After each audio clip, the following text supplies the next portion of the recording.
Programang ito ay rated SPG. Striktong patnubay at gabay ng magulang ang kailangan.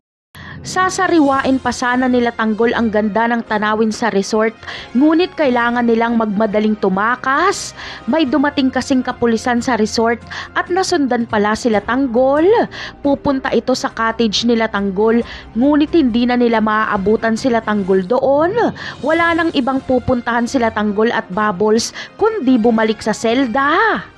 Samantala, maggagabi na naman ay wala pa sila Tanggol sa selda.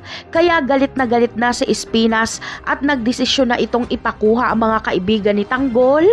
Bibilangan niya na ito ng oras. Kada oras na lilipas ay papaslangin ni Espinas ang isang kaibigan ni Tanggol. Ngunit hindi na ito aabot sa ganito dahil biglang darating si Tanggol at Bubbles.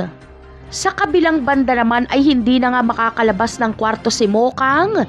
Hindi siya hahayaan ni Ramon na may makausap dahil baka magsumbong ito.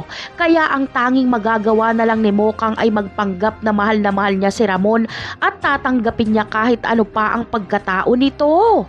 Paraan ito ni Mokang para pagkatiwalaan siya ni Ramon at bigyan siya nito ng kalayaan.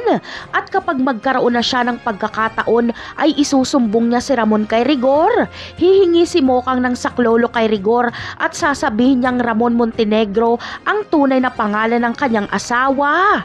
Ngunit ano kaya ang magiging reaksyon ni Rigor kapag humingi nga sa kanya ng saklolo si Mokang? Yan ang aabangan natin sa mga susunod na episode. Paalam!